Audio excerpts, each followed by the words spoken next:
I am always working, and I don't know if that's a good thing. Welcome back, y'all. Today I want to talk about something that I really struggle with, and that's the balance of action versus rest, the balance of doing versus not doing.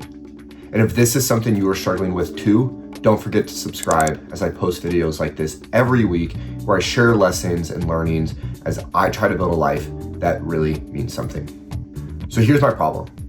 I've adopted this mentality that to accomplish something great requires 24/7 hard work, a lot of action.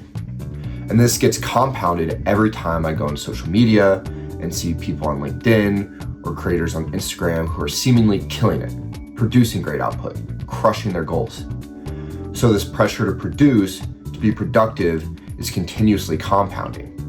And because of that, I find myself not really ever resting and always working, and always putting pressure on myself to be working. But then on the other side, I hear so much about how important it is to rest. There's this part of our brain called the default mode network, or DMN for short. And this part of the brain pulls together memories, imagines futures, considers possibilities. And get this, it is triggered when you're resting, when you're not stimulating your brain, when you're going on a walk without headphones, when you're doing the dishes and not listening to a podcast, when you're just drinking a cup of coffee in the morning, looking outside. The reason this default mode network is so important is because it is associated with creativity. It helps connect random thoughts, retrieves memories, etc. And what neuroscientists have found is that the most creative people are able to switch between their executive control and default mode networks. An example is Charles Darwin would write from 7 a.m. until 1 p.m. and then would go on a walk for 5 hours each afternoon. And that wasn't him procrastinating, but he did that because it enhanced his creative process, right? It activated his default mode network. Because that idle time, that subtle physical movement is really, really good for your brain and for your creativity. Okay. So we have societal pressures and internal pressures to produce, but we also have proven science showing that you need to schedule in downtime, and true downtime, when you're not listening to a podcast, not looking at a screen, etc. But for some reason, for a lot of us, that pressure to produce is louder than the science to intentionally rest.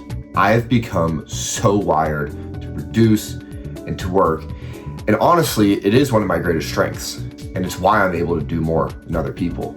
I can just put my head down and work and produce a lot. And I genuinely, most of the time, enjoy it.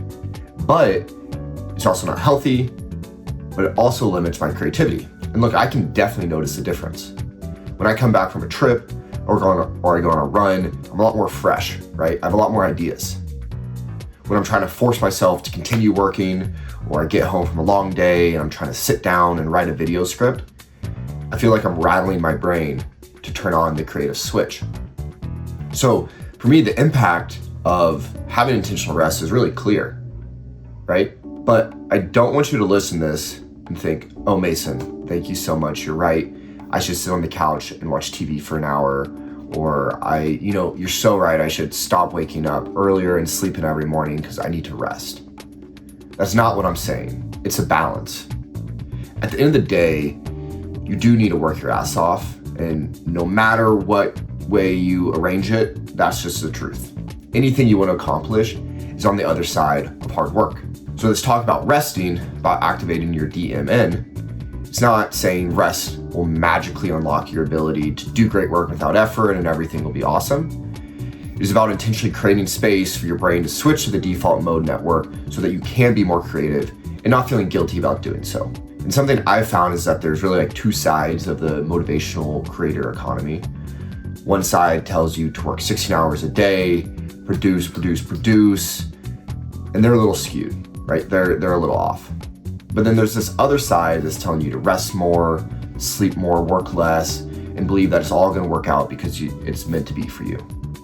But they're also skewed. It's a combination of both. It's a balance in the middle.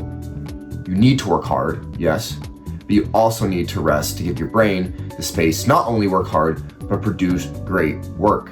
For me, as I'm taking this jump into being my own boss, having control over my schedule, Priority of mine is going to be to schedule in a 30-minute walk with no headphones in the middle of the day, and to schedule in an afternoon tea, because I'm trying to give up coffee, and just sit there. This is the biggest part that I'm gonna try to do, is to not feel guilty about it. It's almost gonna be like I'm tricking my brain into seeing that those walks, that afternoon tea is productive, but really I'm just existing. And I think by doing so, by not putting pressure on myself to produce during those times, I'm actually gonna see my production increase as a whole. My ideas are gonna be a lot better, and I'm gonna feel more creative.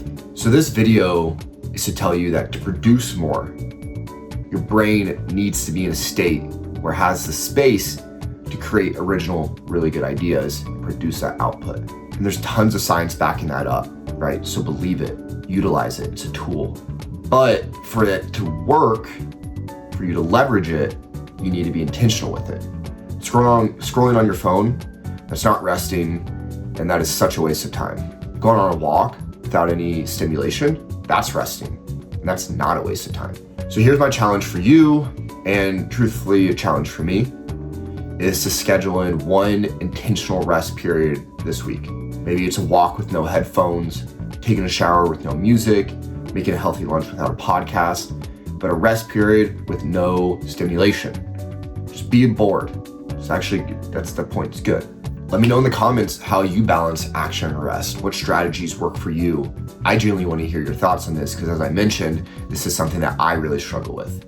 And if you're new here, hit subscribe. I post videos like this every week where I share what I'm learning as I try to build a life that actually means something. Now go take a walk, give your default mode network space to activate, and I'll see you in the next one.